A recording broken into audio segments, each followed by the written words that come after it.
E aí, pessoal, tudo bom? Estamos aqui hoje com um bate-papo aqui com o casal Flávio Langoni e Lívia Pinot, né? Eles têm uma websérie muito legal chamada Nômade 7 e que acabou de entrar no catálogo do Amazon Prime. Assim, acho que uma grande realização para qualquer pessoa que trabalha nessa área, né? E principalmente fazendo uma produção independente. E aí a gente vai ter um bate-papo com ele aqui hoje para conhecer um pouco mais do Nômade 7, saber como foi feito, conversar sobre webséries em termos gerais.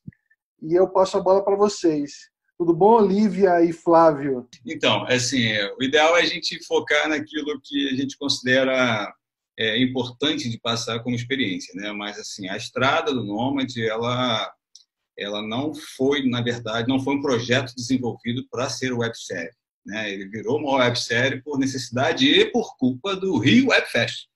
Mas isso já vai entender, né?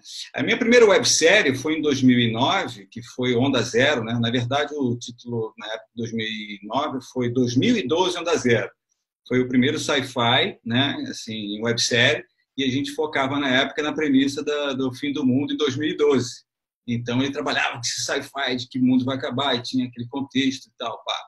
E só que, tipo assim, a gente começou num terreno, assim, a gente estava realmente experimentando a possibilidade de fazer dramaturgia na web, na época que o pessoal só botava cachorrinho, essas coisas bem, sabe? Não existia nem, cara, vídeo em HD, não tinha essas coisas, né, cara? Era bem... Tanto é que a gente estreou na época no Videolog, que era uma plataforma nacional. O YouTube não O tinha YouTube ainda tinha aquela... acabado de começar, né? Eu lembro que o YouTube eu acho que começou em 2006, né? Então tinha pouco tempo. É, isso, era muito fraco, né? A partir dali, cara, que a gente começou a entender que o mercado estava completamente despreparado para esse tipo de conteúdo na web. E não era nem a questão de consumo, das pessoas assistirem ou não, porque nós conseguimos fazer mídia, demos entrevistas para a MTV, para o UOL também, se não me engano, e assim, gerou um número de visualização absurdo. Só que o investidor não sabia, pô, como é que se ganha grana na internet? Então ninguém queria botar dinheiro de verdade, né? E a gente teve que suspender o projeto, a gente chegou a fazer 4 episódios, e suspendemos o projeto porque ele veio cedo demais, né? Mas isso, o legal do 2012 Onda Zero é que ele conseguiu inspirar outros produtores e verem assim, pô, caramba, cara, dá para fazer alguma coisa, dá para a gente experimentar por ali. O Guto, aliás, que falou isso para mim, ele disse que fez a primeira websérie dele porque viu o Onda Zero, né? Então, assim, isso para mim já foi extremamente importante, né? Você mostrar que você pode fazer pensando em fazer conteúdo da mesma forma que você via na televisão. E foi Então, por assim, causa do Onda Zero que eu conheci o Flávio. Porque eu vi o Onda Zero também. Eu era professora de produção numa escola de teatro no Rio. E aí um dos meus alunos trabalhou com o Flávio no Onda Zero, me apresentou o Onda Zero e foi assim que a gente se conheceu profissionalmente. Eu estava com a fama de diretor terrorista. Mas não é, não. naquele tempo já tinha esse conceito de websérie, as pessoas já tinham noção de como... Não existia. O nome foi surgido justamente naquela época mesmo, o pessoal começou a batizar e tal, porque era uma série feita na web, né? Aí surgiu por aí. A questão era que a gente viu que a web seria a nova janela, né? Onde você realmente poderia se desviar, né, das travas tradicionais, que seria televisão e cinema, que você precisava galgar tanto espaço, que a gente andou conversando a respeito disso.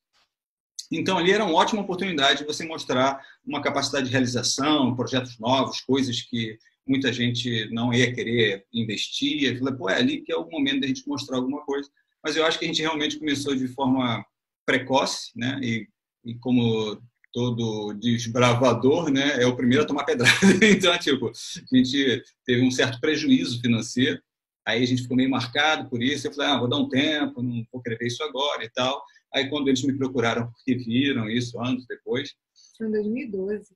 Quando o mundo não acabou. Não acabou. Aí eles me procuraram e falaram assim, pô, a gente quer levar essa websérie para colocar na TV a cabo. A TV a cabo tinha, sabe, estava com uma demanda grande. E estava surgindo aquela a lei da cota lá da TV paga, né, dos 4 de 5, então estava surgindo uma demanda de conteúdo nacional na TV paga, e a gente queria, né, como não tinha assim muita condição de se investir, de se ganhar dinheiro na web, né? Então a gente quis tentar levar para esse espaço que estava... Onde existia um caminho comercial, de investimento. E estava com demanda. Né? Exato. Aí quando me procuraram, eu falei assim, gente, olha, pode fazer, tá? Pode tentar fazer alguma coisa, mas eu já digo logo de cara que o Onda Zero não é o produto, porque a gente acabou de passar de 2012, a temática da série era apocalíptica. Eu falei, não está em voga, está em baixa, não vale a pena, mas ainda assim o Rafuca mesmo, né, que insistiu e tal. Aí eu falei, enquanto isso, eu falei, pô, vamos fazer o seguinte, já que é para televisão, vamos pensar em alguma coisa para isso, né? A gente conversava muito sobre isso na época, e o que mais me vinha à cabeça era o seguinte: por que o Flávio escolheu a ficção científica e a fantasia, né? Aí eu falei assim, poxa, cara, eu vejo muita gente curtindo isso, né? É o momento daquele lance que você, quando vê muito nos filmes estrangeiros, é assim, porra, eu quero sair da minha realidade, né? Eu quero realmente me desligar e viajar numa maionese diferente, em possibilidades mil. Então, é por isso que o sci-fi, a ficção científica, ele te proporciona viagens que, do tipo assim, que são, especulam, né? Uma realidade, uma possibilidade que não tem. Aí você fala assim, pô, cara, mas não é tão curto, não é tão pequeno. Eu falo, não, até que não. Se você olhar direitinho, todos os gêneros podem entrar dentro do sci-fi. Então, você pode fazer um sci-fi que tem uma temática de terror, você pode fazer um sci-fi de aventura, de romance, de drama, entendeu? São vários. Bom, quantos famosos aí? Vamos citar? Exterminador do Futuro, De Volta para o Futuro, né? De Volta para o Futuro, Aliens, Matrix, tudo sci-fi, cara. Tudo que marcaram, né? Tudo sci-fi. Então, assim, depois que a Netflix surgiu, ela meio que confirmou isso numa pesquisa, né? Porque ela tem um controle do que é consumido dentro dela e ela viu que, tipo assim, olha, pô, o Brasil consome muito ficção científica, ao ponto que a primeira série original brasileira da Netflix foi 3%, um sci-fi. É verdade, é verdade. Então, lá eu estava já... Vem daí o seu interesse, assim, de fazer mais sci-fi, para você poder... Não, tanto é que... você pode perceber que tipo, eu comecei com 2012, Onda Zero, né, que já era um sci-fi. Então, assim, as pessoas que estavam no meu entorno, as pessoas com quem a gente conversava, a gente percebeu que não tinha essa tradição que se produziu aqui. O mais próximo disso foi aquela novela Mutante, que foi paralelo ao Onda Zero que a gente lançou. E Mutantes era muito infantil, né? A gente queria falar para um público mais exigente. E o público que curte sci-fi mesmo, ele é extremamente exigente. Então, assim, a gente já sabia até que não era fácil acertar com isso, né? Mas vamos lá, é um lance, assim, mudar um pouquinho essa tradição de produção, e nós temos a capacidade de realizar. Anos depois, cara, isso se comprovou com aquele filme com Wagner Moura, O Homem do Futuro, não é isso? Pô, assim, é ótimo esse filme, é ótimo. Então, assim, você começa a perceber, naquela época eu já percebia isso, que a gente tinha esse consumo, a maior parte das pessoas que curtiam e tal, gostava dessa aventura, Superman e tal, e estava começando a chegar essa onda dos super-heróis.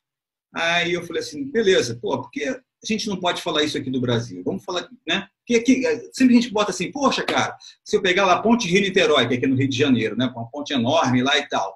Aí, se surgisse o Godzilla, né? Tipo, um dragão lá, um monstro lá e tal. O pessoal, ei, quem é esse? Tá maluco, rapaz? Isso aí não pega, porque dragão, ou, né, o Godzilla tem que ser no Japão, né? Se aparece uma nave enorme invadindo, tem que destruir Nova York. Não vai fazer isso no Brasil, isso não existe aqui, né? A gente foi condicionado a achar que as fantasias estão no exterior, né? As nossas viagens estão no exterior. Era assim, só tem uma forma de mudar, é você fazer e começar a mostrar que dá para viajar nessa também. Então, assim, todos os segmentos, todos os gêneros podem ser produzidos no Brasil. A publicidade mostrou isso. Os melhores filmes publicitários premiados lá fora eram brasileiros. Nossa capacidade de realização é muito grande. A gente já exportou assim, profissionais da área de fotografia e efeitos especiais, CGI e tal. E aproveitando, Flávio, e por que você acha que se produz tão pouco de ficção científica e fantasia aqui no Brasil? Assim, já que você está falando que existe, a capacidade nossa, é grande e tal, mas por quê? Eu digo nas grandes produções, nos grandes filmes, né? Eu acho que o principal motivo é porque é muito caro. É o primeiro passo. Assim, muito mais barato fazer comédia. Comédia, drama, assim, fazer ficção científica ou fantasia é muito caro e é mais demorado também. O público é mais exigente e a competição, entre aspas, é com Marvel, DC. Não, mas a minha pergunta foi mais na linha assim, do seguinte: assim, vocês, por exemplo, como produtoras independentes, vocês resolveram investir nessa área de ficção científica e fantasia e tal, né? E produção independente com recursos próprios.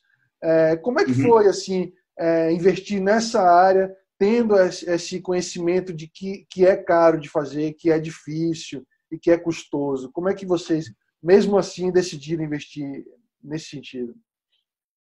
Então, olha só, são dois motivos, né? Um motivo é o positivo e tem o desafio, que é a parte negativa, né? Então, assim, o desafio, na verdade, é você conseguir realizar uma coisa que é cara de se realizar, né?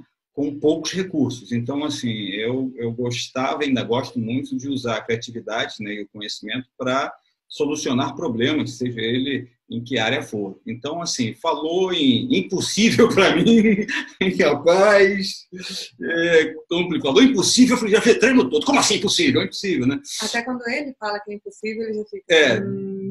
2 horas depois, estou batendo cabeça que não aceito isso. Né? Então, enfim, isso veio do fato de ter escolhido um segmento que, justamente por não ser feito no Brasil, ele estava carente disso. Então, seria um ineditismo, a gente chamaria mais atenção, a gente teria uma chance de atingir, né? E aconteceu, né? O Onda Zero foi isso. A gente estava lá fazendo aquela websérie quase sem recurso financeiro, bem curto mesmo, bem baixo, e a MTV, quando falou da gente, falou, pô, uma superprodução. A gente se olhou assim e falei, pô, tiraram isso. Né? Então, assim, eu acho que funcionou na tela, né? E daí, a gente não sabia, né, que ela serviu não só de exemplo, e muita gente conhecia. Eu soube também que tinha alguns diretores da Globo que tinham visto isso e falaram assim, pô, quem fez e tal. Então, ao mesmo tempo, eles curtiram, né? Houve aquele lance tipo, quem ousa fazer isso? Sabe? Então, foi interessante ver esse negócio acontecer. Olha só, inicialmente, o projeto, assim, o desenvolvimento da história, fui eu e o Wagner, que era um parceiro meu, que a gente trabalha muito nessa criação de história. A partir dali, a gente precisava, primeiro, o que eu pedi era o seguinte, eu tenho que apagar meus pecados com Onda Zero, porque, como eu vim de publicidade, eu estava acostumado a fazer coisas em 30 segundos e tal, e a gente conta uma história, fotografia bacana e tal, mas lidar com a dramaturgia, com o texto e tal, né, a organicidade disso, falhou. Então, eu vi lá, tipo, as pessoas interpretando, mas parecia muito literário, né? E eu fiquei muito decepcionado com isso. Eu falei assim, no Onda Zero. No Onda Zero. Eu falei assim, eu não quero isso no Nômade. Então, assim, vamos dar vida a esses personagens, vamos trabalhar nesses personagens. Aí, a Lívia entrou bastante nessa parte, né, de verificar a veracidade de cada personagem. E ali depois a gente foi agregando outras pessoas para poder trabalhar isso. Eu cheguei a desenvolver um personagem, lembra? Foi o Eric. O Foi bem legal. Que é o Victor que faz. É o Victor que faz. Isso. Eu cheguei a desenvolver esse personagem. A gente discutia muito a parte psicológica das coisas, nas reações disso, quais são os reflexos disso, né? Então, assim, o Nômade, ele foi projetado para ser uma série. Aí, tô lá no meio da produção, isso foi em 2016? Foi o primeiro... 2016. Aí a Lívia viu o Rio Web Fest de 2016, aí falou assim, cara, eu vou escrever o Onda Zero. Eu falei, o Onda Zero já tá velho hoje, cara. Pô, 2016, 2009. Ele não queria de jeito nenhum. Eu falei, não, eu vou passar vergonha lá, não faz isso não e tal. Aí ela falou, não, vamos lá. 2016, se não me engano, foi a primeira edição, né, do Rio Web Fest? Foi a segunda. Segunda, 2016? Foi a segunda. Foi a primeira, acho que lá no... Foi a primeira na Cidade das Artes. Na Cidade das Artes. Aí ela insistiu, eu falei, pô, tá legal, então vamos lá, vamos tomar couro, vamos lá. Aí, quando a gente participou, aí eu fui presencialmente, eu vi aquilo, essa energia que você sentiu também de estar lá no negócio, cara, me mudou ali, eu falei, caramba, cara, por que eu larguei isso, sabe? Tipo assim, é isso aqui o novo mundo, né? E eu, por causa dessa questão financeira, de encontrar onde circulava a grana para poder produzir e tal, eu voltei, né, naquelas questões de, assim, de voltar para o tradicional. Quando eu cheguei no Rio Webfest, eu tomei aquela injeção de volta, que foi o que me fez investir no Onda Zero. 2016. Então, assim, vocês já estavam em produção do Nomad ou não? Estava no meio da produção do Nomad. A gente começou a produzir a série em 2015. Então, assim, a gente estava na metade do caminho mesmo. A gente estava... Não, aí o Rio Webfest serviu, então, com uma injeção de ânimo também para isso. Cara, eu tomei uma coisa que eu achei... Não, mas lá que o Guto me apresentou o Joel Bassageiro, né, cara? E o Joel Bassageiro, não, uns anos atrás eu publiquei uma matéria lá na França a respeito do Onda Zero. Eu falei, cara, o Onda Zero tinha andado, eu nem sabia que ele estava servindo de referência para tanta gente. E algumas pessoas conheciam o Onda Zero. Aí eu falei assim, gente, cara, é isso. Eu vi ali, eu falei, é isso aqui. E eu estava preso dentro de uma produção que era voltado para o tradicional. Aí eu falei assim, meu Deus, tem que terminar. A gente chegou a conversar para ver se tinha alguma possibilidade de mudar o formato, alguma coisa, não tinha como mais. E já estava no meio do caminho. Quando a gente estava ali no Rio Webfest, aquela energia toda, né, e tal, e acabou que o Nomad ainda levou o prêmio de efeitos especiais, né, que Onda Zero, desculpa. Onda Zero levou o prêmio de efeitos especiais, cara. Aí a emoção de estar ali na frente também, ver aquele pessoal, aquela energia, aquela vontade e tal. Eu falei, cara, eu tenho que voltar, né? De algum jeito. Mas eu falei, vou terminar o Nomad e vou voltar para as webséries e vou planejar para que a coisa funcione da forma que tem que funcionar. Só que, tipo assim, gastei mais um ano em cima do Nomad. Foi muito sofrimento, porque não tinha recurso financeiro. Nós fizemos o Nomad todo, ele tem assim, se você rodar ele como um longa-metragem, ele tem 1h40, é isso? 1h40, somando tudo, né? E nós chegamos a tentar fazer o financiamento coletivo no Catarse, e a gente estava pedindo 12 mil para começar, né? Não conseguimos chegar nos 12 mil, mas conseguimos pelo menos uns 7 mil, né? Com 7 mil, metade daquilo ali já foi só para alugar aquele set dos containers e a outra metade para poder fazer o figurino dos militares. Acabou o dinheiro.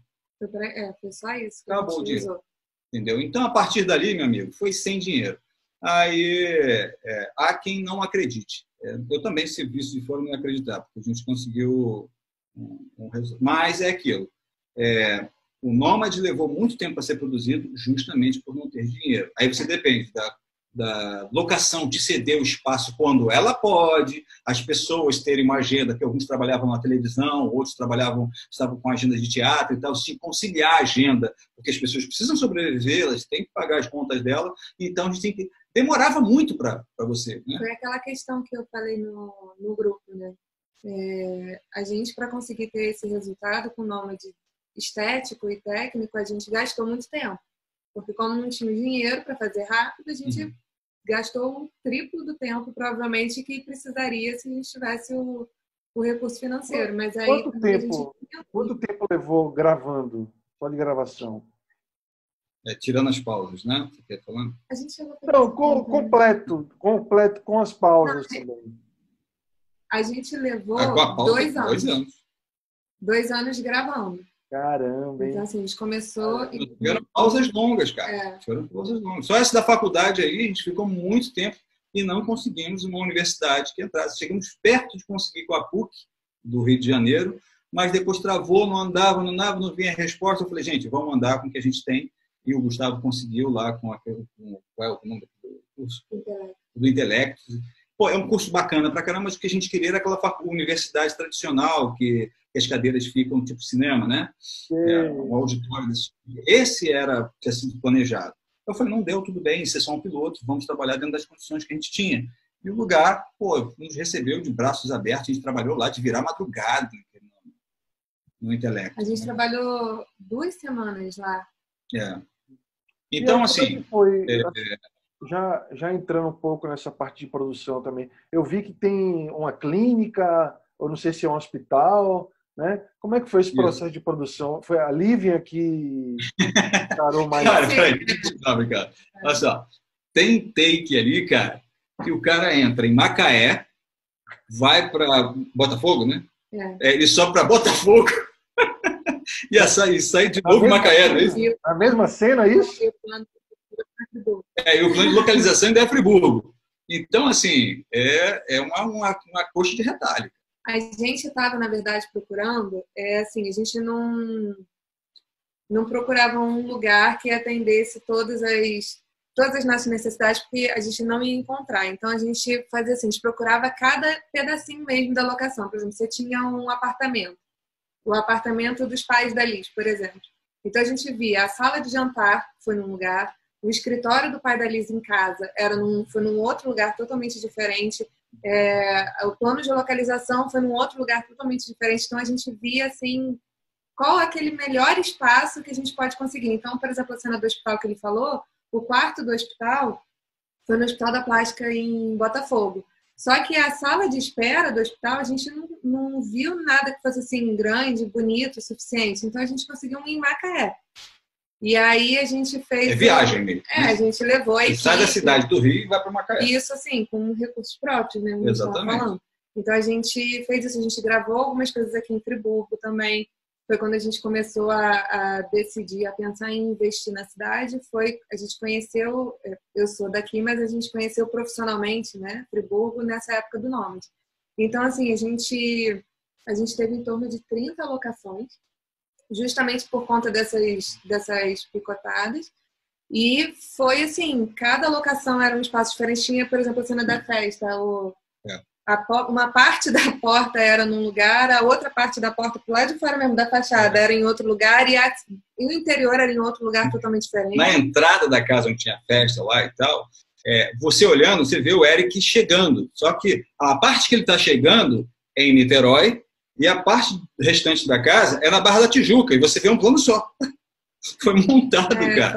Foi montado então, para chegar naquela estrutura que a gente precisava. Rolou uma logística assim, bem forte, bem complexa, porque a gente precisava também de muitos figurantes. Então, as cenas que eram gravadas em Niterói, vamos conseguir figurante em Niterói. Cena que era gravada em Macaé, como é que a gente consegue figurante em Macaé? A gente conseguiu até um grupo de um curso de enfermagem lá de Macaé, que fez a figuração da área de saúde, da parte do hospital. Ele já tinha a roupa e tudo. Falando no contexto geral, assim, o Nômade foi extremamente sofrido para ser feito. Assim, foi muito sofrido, foi muito difícil. A quantidade de desafios, assim, a gente perde a conta. Foram desafios... Vocês não tiveram medo, não, de em algum momento não conseguir terminar? Porque, né, com essa dificuldade toda, uma locação, aí você precisa, para conseguir uma outra locação, demorou tanto tempo assim... Eu pergunto isso porque eu também já tive esse tipo de problema. Aí você chega lá na frente, aí quando você consegue a locação, aí o ator tal não pode aquela data, não sei o quê. Então, assim, imagino que tenha sido bem difícil mesmo. Vocês tiveram medo de não conseguir terminar? Pensa só, eu tenho que fazer uma conta. Eu precisava de uma cena, eu precisava de 4 dias naquela locação. Aí a pessoa assim, olha, eu só tenho o dia tal. Ou eu faço quando ele puder novamente, ou eu tenho que rodar tudo naquele dia. Então, eu me programava em rodar tudo naquele dia.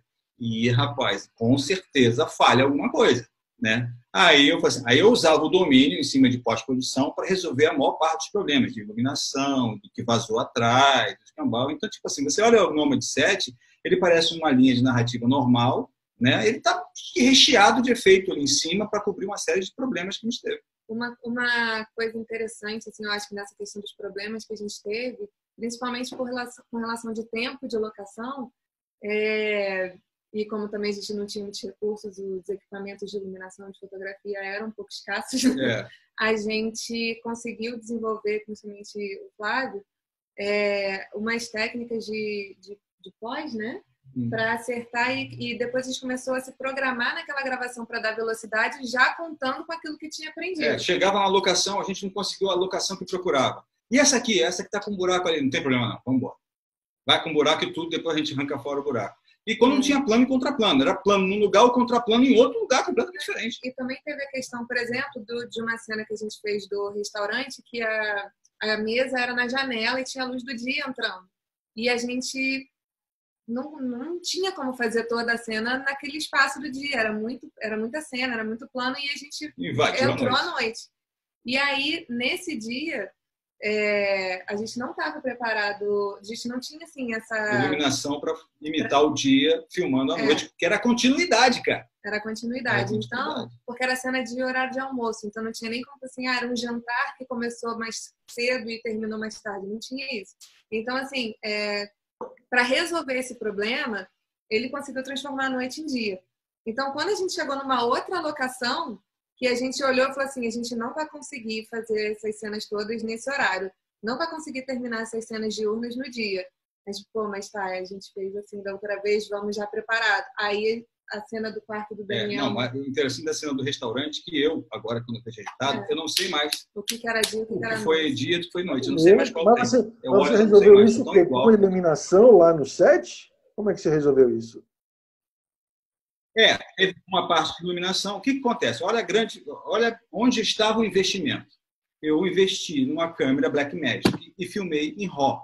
Pô, cara, em RAW, você enche o HD, né, o SSD dela, assim, com poucas cenas. Tipo, você tem que botar um SSD grande e economizar. Você não pode sair rodando que você faz uma DSLR ou com uma câmera que está gravando em ProRes. Você vai gravar em RAW, você vai ganhar rapidinho, você enche. Aí eu gravei em RAW, ele capta bem todas as informações de iluminação, entendeu? Então, assim, eu boto uma iluminação básica e eu consigo corrigir exatamente aquele ponto de luz, aquela sombra. Aí você vai equilibrando tudo, você consegue imitar essa luz do dia no momento que... Ainda tendo como referência a própria cena. Vai daí a gente colocou a iluminação de lá de fora, né? Fizemos. E aí, botou LED? LED? Não tinha 3D? Não. Foi LED, né? A gente botou o LED do lado de fora para ter alguma incidência de luz. E aí depois foi na pós. Deu uma arregaçada subindo. Que vai daí. E aí, quando fazer a outra cena, a gente já estava mais assim, é possível fazer aquilo mais preparado, caso a gente entre para a noite? Então a gente já foi preparado na outra cena para fazer isso e a gente precisou. Vai daí o conhecimento técnico que otimiza a produção, né? E já entrando nessa parte de produção mesmo, como é que foi assim a questão se vocês tiveram equipe de produção, um diretor de fotografia, um técnico, um eletricista, assistentes? Eu vi nos créditos que era uma equipe relativamente grande, né? Então, assim, aí é que você se engana, é que nem acontece com o último episódio. Minha dúvida é exatamente essa. Como é grande? Conseguir isso? Você consegue para um dia. Você não aconteceu isso com você?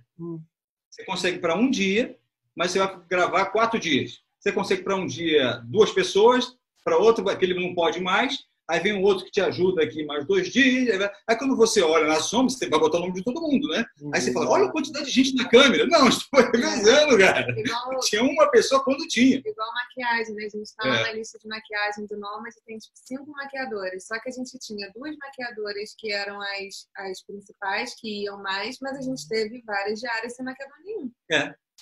Então, assim... Aí como é que era essa questão de vocês conseguirem reunir a equipe? Porque para um projeto de recursos próprios, né? E o pessoal, todo mundo interessado na questão mesmo de investir, cada um. Como é que foi que vocês viabilizaram isso? Exatamente. Foi uma questão de vitrine. Vamos lá, tipo assim, muitas pessoas me conheciam, sabiam do meu perfil de resultados, né? Então, assim, a gente já tinha até feito um teaser que também tinha ajudado muito a mostrar o que a gente gostaria de fazer. Então, tinham pessoas interessadas em participar, mas, como a gente estava te falando, elas não tinham disponibilidade para quando dava a agenda. Então, pô, eu queria participar, mas tem trabalho para esse dia, entendeu? Aí a gente via outra pessoa para resolver a situação. A gente teve problema até com um ator, cara. O cara que ia fazer lá o papel do Fabrício, né? Era o que tinha feito, o ator, o Marcelo Argenta, cara, que também faz novela e tal. Ele ia fazer o Daniel Nômade, aí pegou o papel na novela, não podia mais tirar a barba, que o negócio era com barba. Eu falei, vamos resolver vamos ter que arrumar um outro ator. A gente conversou com ele falou, pô, que pena, eu queria participar, mas estou preso na novela. Eu falei, beleza. Aí a gente fez seleção de elenco e tal, aí que entrou o Felipe. Né? Aí, surgiu lá no meio a possibilidade de mostrar o ex-namorado da Lisk, né? Que era o par ali do protagonista, a protagonista. Aí eu falei assim, vamos convidar o Marcelo Argenta, né? Porque ele, né, faz aquela aparição e tal. Aí conversamos com ele topou, ficou feliz, falou, legal, vou participar e tal. E o dia que liberaram o restaurante pra gente foi justamente no dia que ele não podia fazer. E aí, meu irmão, já era tarde demais. Onde é que eu vou arrumar alguém para fazer aquele papel? Foi assim, cara, em cima da hora. A pessoa falou, ó, libera esse final de semana aí, ó, libera agora segunda-feira. Era uma segunda-feira, que o restaurante não abria. Aí não conseguimos arrumar um ator para substituir o Marcelo Argento. Aí eu falei, gente, cara, vamos ver alguém só para cobrir o espaço e ver o que vai resolver. Né? Aí você rodou o chroma key.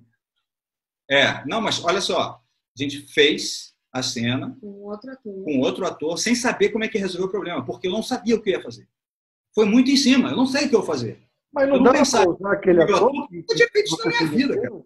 Mas não dava para usar o ator? O quê?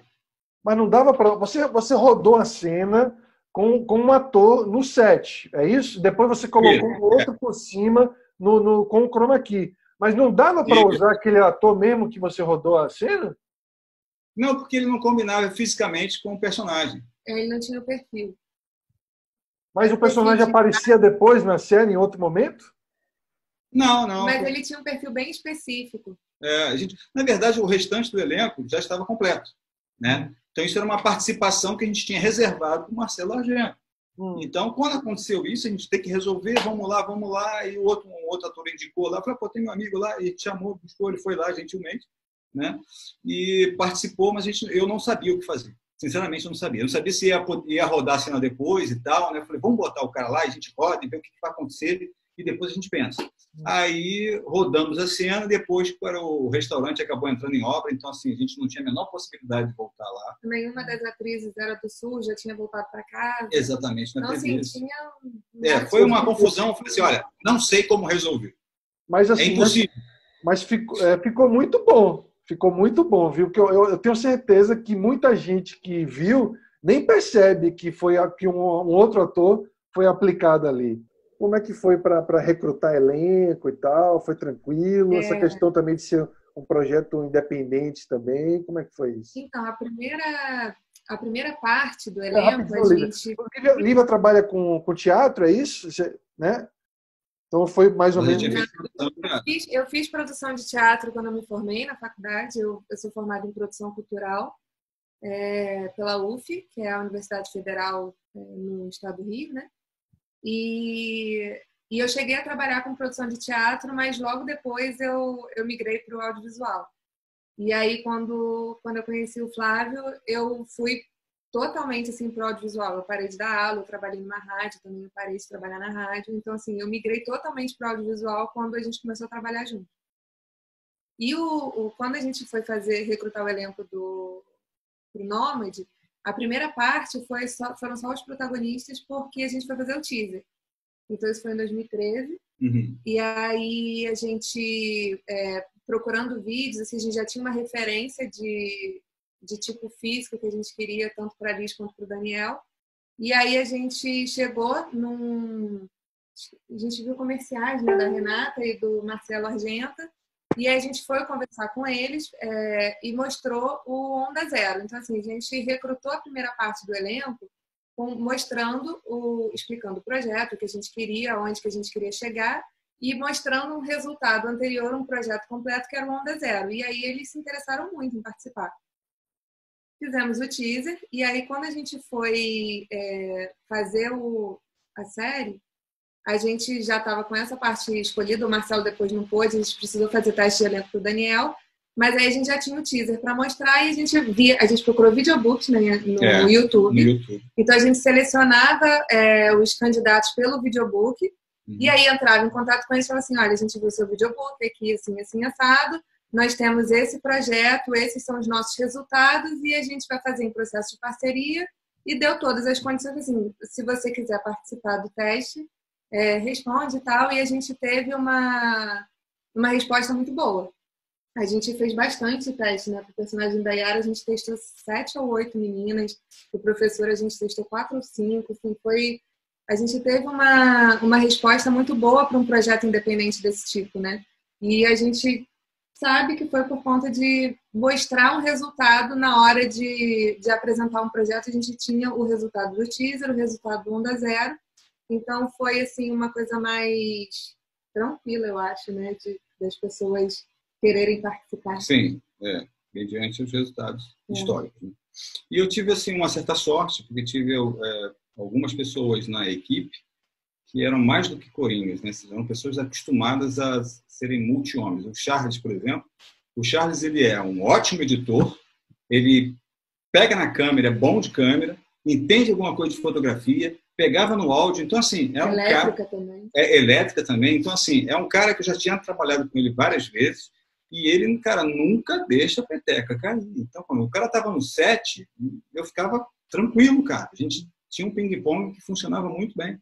Então, assim, você tendo pessoas que você já conhece, é aquele lance, né? É o time, tipo, você já tem um acostumado a trabalhar com a pessoa. Pessoas que você confia, né? Exato. Pessoas que você confia. Exato. Então, assim, é crucial. Seria estupidamente mais difícil se não tivesse uma pessoa como o Charles, como o próprio Thiago, o Thiago que protagonizou no Onda Zero, o Thiago Neri, ele participou nos bastidores, ele era até um dublê lá, tipo assim, ele servia de figurante coringa, ele era o cara que apareceu no táxi, ele era o motorista de táxi, para ter uma referência ao Onda Zero, porque no Onda Zero ele se olha no retrovisor e está cortado assim, ele no táxi ele olha no retrovisor, exatamente como fez no Onda Zero, que era uma easter egg, né? Easter egg e tal, e era o Thiago, cara, assim. Então, assim, são pessoas que a gente sabe que pode contar nesses momentos que pegam fogo e tal, e na hora que vem a glória, vai para todo mundo, né? A gente teve até quando ele falou essa questão das pessoas que a gente confia, a gente teve uma diária de gravação que foi no depósito de containers, que a gente tinha cena diurna e tinha cena noturna. E eram duas cenas muito importantes, e a gente precisou fazer uma logística também muito grande, porque a gente não podia fazer que a equipe inteira ficasse 24 horas lá. A gente bateu 24 horas de gravação. A gente conseguiu fazer 2 equipes de maquiagem, 2 equipes de produção, né? Mas o Flávio, eu e o Charles, a gente chegou lá 7 horas da manhã e a gente saiu 9 horas da manhã do dia seguinte. Então, assim, foi... A gente saiu de lá mais morto do que o Daniel, né? Foi a cena do assassinato do Daniel.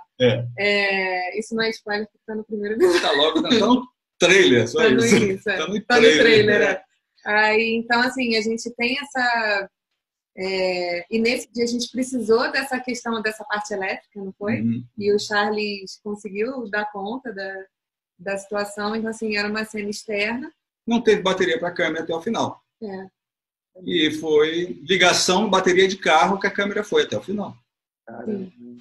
E aí a gente teve toda essa questão, né, de logística e de, tipo assim, a gente não tinha recurso, a gente teve o recurso para o aluguel da locação. Eles alugaram para a gente para 12 horas, mas deixaram a gente ficar às 24. Então, assim, eles foram muito legais também. Quase que esqueceram a gente. Olha, tô 12 horas. Depois ignoraram que a gente existia lá e deixou. Então, assim, a gente tinha esse dinheiro para pagar a locação, mas todo o dinheiro de transporte da equipe era num lugar bem distante, né? Então, assim, transporte de equipe, transporte de elenco, eram 2 elencos diferentes, um para a noite e um para o dia. A equipe era diferente para a noite e para o dia, a alimentação para todo mundo, para a noite e para o dia. Então, assim, foi toda uma questão de logística e a gente chegou lá muito cedo e saiu só depois também que terminou. Então, naquele dia e naquele final de semana, foi no domingo, a gente gravou sexta, sábado e domingo, 14 horas na sexta, 14 horas no sábado e 24 no domingo. Então, a gente conseguiu revezar a equipe para que as pessoas não ficassem muito cansadas, mas a gente, eu, ele e o Charles, a gente pegou direto. Então, foi assim que foi... Agora, é interessante falar. A gente pensa, pô, brasileiro, né, e tal, faz isso. Há pouco tempo a gente estava vendo um programa na Netflix que era a respeito dos bastidores dos filmes famosos, históricos, aí, tipo Caça-Fantasma, Esqueceram de Mim, tu viu? Então, para quem acha que produção roda, isso, cara, e problema no set, todo mundo tem. Tem problemas que são cabeludos e você imaginou, caramba, cara, né? Pensou em tudo. Não, às vezes a história, o roteiro ficou pronto no meio do filme, né? Como aconteceu, foi o quê? Do Caça-Fantasma? Foi do Caça-Fantasma ou foi do Duro de Matar? Foi Duro de Matar. Duro de Matar. Então, assim, isso faz parte do show, né? A gente tem que pensar que a gente está enfrentando vários desafios, né? E quando fala, pô, isso aqui é impossível, aí é a hora da gente fazer, né? Você tinha perguntado, chegou a pensar em desistir no Nômade. Foi muito difícil. Na verdade, a questão assim, a gente tinha tanta gente envolvida em algum ponto ou outro que a gente estava assim, não tem mais como fazer, mas a gente não pode desistir porque olha a quantidade de gente envolvida, então vamos. Porque depois que você começa a produção, você já gravou muita coisa. Se você não termina, o que você fez antes é tempo perdido, né? Então, assim, você... Como que a gente vai falar isso para as pessoas, né? A gente estava com esse peso nas costas. Como é que a gente vai falar para todo mundo que participou até agora? Exatamente. Então, verdade. Aí a gente estava com essa responsabilidade. A gente chegou a ter problema de saúde, nós dois, no final do ano. Foi muito estresse. Foi esgotamento. Nesse processo. E aí ficou pronto o Nômade. Assim, como é que foi esse processo, aí já chegando nos tempos atuais, esse processo de transformação em websérie, né? Que no início eram 4 episódios e tal. Como é que foi a repercussão desse início? Quando o produto, a primeira coisa que aconteceu, concluímos o Nômade, entregamos o Nômade e tal, eu não queria mais ver ele para mim aqui frente. Some daqui. Mas a gente conseguiu inscrever em alguns festivais, porque ele tinha os episódios muito longos, alguns não aceitavam. Mas olha só, como a gente combinou com o pessoal que seria a vitrine do trabalho de cada um, porque isso era a forma, né? O Nômade me trouxe muito trabalho, né? Então, ele atrai isso pelos resultados. Então, atraiu muitos trabalhos para mim, atraiu trabalhos para muitas pessoas. Então, é para isso que servia inicialmente, já que a gente não tinha mais o objetivo de ir para a TV a cabo, né? Então, o nome estava... Só pelo fato de ele estar no YouTube, estar na web, ele poderia ser inscrito em festival de websérie, né? Aí o danado começou a vir com indicação, prêmio. Aí eu falei assim, cara, ele está fora de formato. Ele está fora de formato. Ele não está para competir de fato com uma websérie. Aí depois que eu passo lá... Ele tinha um formato ainda de 4 episódios de 25 minutos, mais ou menos. E mesmo assim vocês estavam escrevendo... e pegada de televisão. Alguns festivais aceitavam e outros não, pela questão da duração e tal, é isso? Ninguém aguentava ver aquele episódio no YouTube, isso não faz parte do consumo do YouTube, né? Eu falava isso para todo mundo, né, cara? Eu falei, não vai. Eu falei assim, depois que passou um tempo, né? Foi quanto tempo? Foi em 2018 que a gente fez a reclamação, a gente já estava com tudo. Então, foi um ano depois, né, do lançamento. Um ano e meio. Um ano e meio depois do lançamento. Eu acho que você, já no Rio Fest 2019, que você fez aquela reedição para episódios mais curtos e inscreveu em 2019, não foi isso? Foi. Porque em 2018 a gente não inscreveu nada. É verdade. Então, assim, depois que eu já tinha pego umas férias do projeto, que eu levei muito trauma dele, né?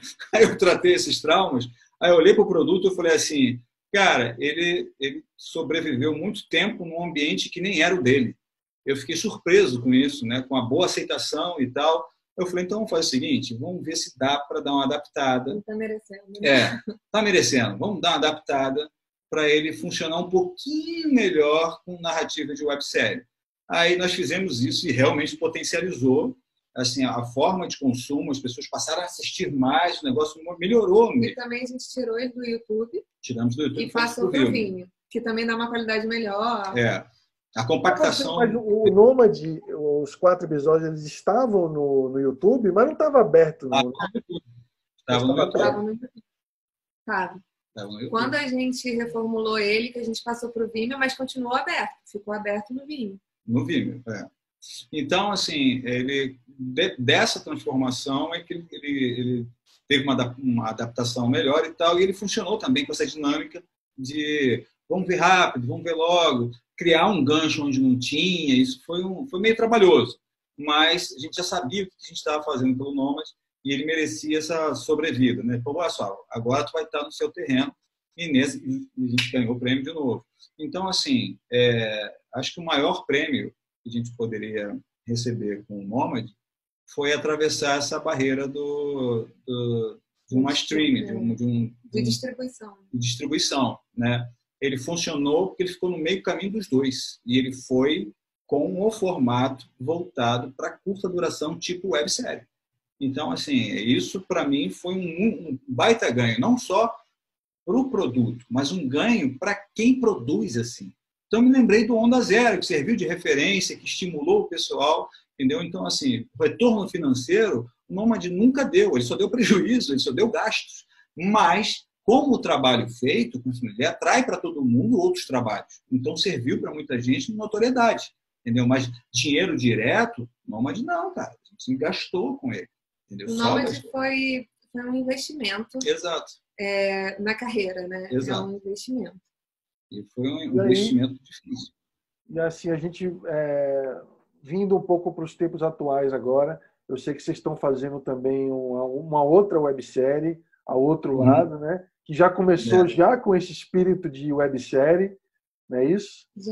Sim, o propósito do outro lado não só é websérie, narrativa de websérie, mas a gente começou a trabalhar com episódios, o que a gente pode fazer de mais curto. Porque o engraçado é que essa narrativa, na verdade, esse objetivo, né, apesar de a gente ter estudado e pesquisado e vimos que existia uma brecha ali que a gente podia ocupar, que é essa brecha que o Quibi criou o projeto deles para fazer, a gente já tinha visto isso antes. Então, assim, tá ali, ó, no momento em que você está de bobeira nas redes sociais e tal, como é que a gente vai conquistar o público num espaço muito curto de tempo? Faz uma coisa pequenininha, porque se ela for pequenininha e legal, as pessoas vão compartilhar isso, entendeu? Aí, com o tempo, você vai crescendo o tamanho do conteúdo. Então, a gente começou com o Último Olhar, que foi a primeira experiência aqui dentro de Friburgo. Com 2 minutos e 2 minutos e meio. 2 minutos e meio. E, tipo assim, funcionou. As pessoas conseguiam ir até o final, mesmo sem não conhecer a gente. Era assim, pegou, aí, pum, teve a conclusão. Vamos ver o que é, tem só 2 minutos? Vamos dar uma olhadinha. Pá! Aí funcionou. Então, aí eu falei assim, então, olha só, vamos começar a desenvolver a partir daí e experimentar. Mas a ideia, a princípio, vocês criaram um curta-metragem ou vocês já tinham a ideia de que seria realmente uma série com vários episódios e tal? Não, o que a gente tinha era esse conteúdo para curta-metragem e a intenção e a necessidade de fazer algo muito curto. Então, eu saí todo orgulhoso quando a gente conseguiu. Pô, a gente conseguiu fazer, cara, um episódio de 2 minutos e meio. Aí vem o Jean e faz 58 segundos. É o Jean! Mas assim, minha pergunta foi essa. Vocês já começaram o projeto, já sabendo o que vocês queriam? Já eram vários episódios? Ou vocês fizeram um curta para experimentar e tal? Como é que então, o projeto foi pensado para isso, mas a gente não sabia se haveria um segundo episódio. Então, falamos, vamos experimentar? Vamos. A primeira experiência a gente executou em agosto, em dezembro ele estava no festival ganhando prêmio. Mas ele estava como curta-metragem. Estava como curta-metragem. A gente decidiu transformar ele num piloto e a gente chegou a consultar algumas pessoas e falou assim, poxa, se fosse, né? Se fosse uma série antológica, como é que seria? Não, eu ia assistir, eu ia botar no meu festival, não. Aí a gente falou assim, pô, então vamos. Aí a gente, a partir daí, falou assim, mas a ideia era sempre fazer entre 2 minutos e meio e 3 minutos. E aí depois... o segundo episódio, um pouco mais. O segundo episódio é aquele da menina na praça. Na praça. E depois o terceiro é aquele outro da viagem no tempo. Que já, se eu não me engano, já foi maior, tinha uns 9 minutos, é isso? De história tem 8 minutos. Com créditos, ela bate 9, né? Mas o terceiro episódio foi um outro foco, uma outra experimentação, entendeu? Com elenco, com equipe diferente. Esse era o objetivo. O tipo de narrativa também, a gente queria testar uma outra coisa. Então a gente começou a ver, no outro lado, a possibilidade de experimentar aquilo que a gente tem vontade de fazer e, como o outro lado é justamente para compartilhar conhecimento, então falei assim, vamos trabalhar todo mundo, né, ali, ao mesmo tempo a gente faz um tipo de tutoria, né, a gente dá oportunidade para quem nunca fez vídeo até, que já aconteceu no nosso elenco, nunca fez. Deixa eu entender um pouco melhor essa questão de compartilhar conhecimento. Eu lembro que você comentou uma vez que tudo tinha que ser feito em Nova Friburgo, o elenco de lá, né, não é isso? Como é que é essa ideia, esse conceito que vocês estabeleceram para o outro lado? Isso fez parte, isso é parte exclusiva do projeto. Então, olha só, qual era o propósito dessa experiência do outro lado? O principal propósito da experiência do outro lado é falar assim, olha, hoje, com a internet, com o universo web, você pode produzir de qualquer parte do mundo desde que você tenha a internet. Você pode estar numa cidadezinha pequenininha lá não sei onde. produz seu conteúdo e você exporta diretamente de lá. Então, por isso que o outro lado, os episódios são rodados com takes falados em português e falados em inglês, para que você possa jogar para o resto do mundo. E não é um inglês americano ou britânico e tal, é um inglês para todo mundo entender. É só um inglês para não ter legenda. Isso facilita muito a sua entrada. Mas ele provou para a gente. Nos 3 episódios já rodaram em português e inglês? Todos 3 são falados, todos os takes são falados em português e inglês. Até no nosso canal do Vimeo, a gente tem lá as vitrines, né? E aí você tem a vitrine websérie outro lado, e você tem a vitrine other side. Então você tem uma vitrine com os vídeos em português e a vitrine com os vídeos em inglês. E aí a gente inscreve, por exemplo, nos festivais aqui no Brasil, sempre em português, e fora do Brasil, todos os festivais a gente já manda o conteúdo em inglês. Então, esse é o mote deste projeto. Então, assim, esse é um exemplo, isso é uma experiência, é quase uma startup. Vamos tentar, porque ninguém tinha feito um negócio desse tipo. Eu falei, não interessa se tem experiência ou não. Esse é o processo. Vamos provar que é possível fazer, mesmo sem experiência, mesmo sem você nunca ter feito nada, mesmo sem você saber falar inglês, que foi o caso desse último episódio. Teve gente que não sabia nada de inglês e interpretou em inglês. Porque se ele tiver fazer papel de russo, ele vai falar uma frase em russo que ele decorou, vai aprender pronúncia e tal, só daquela frase. Ele não precisa saber falar russo. Não, ele vai fazer, e ele entendendo o conceito da cena, ele vai fazer com a entonação da cena, ele vai, de certa forma, interpretar. Ele já fez ela em português. Mesmo que ele não entenda o idioma, o inglês, né? Rapaz, eu nunca tinha pensado nisso, mas é muito bacana, viu?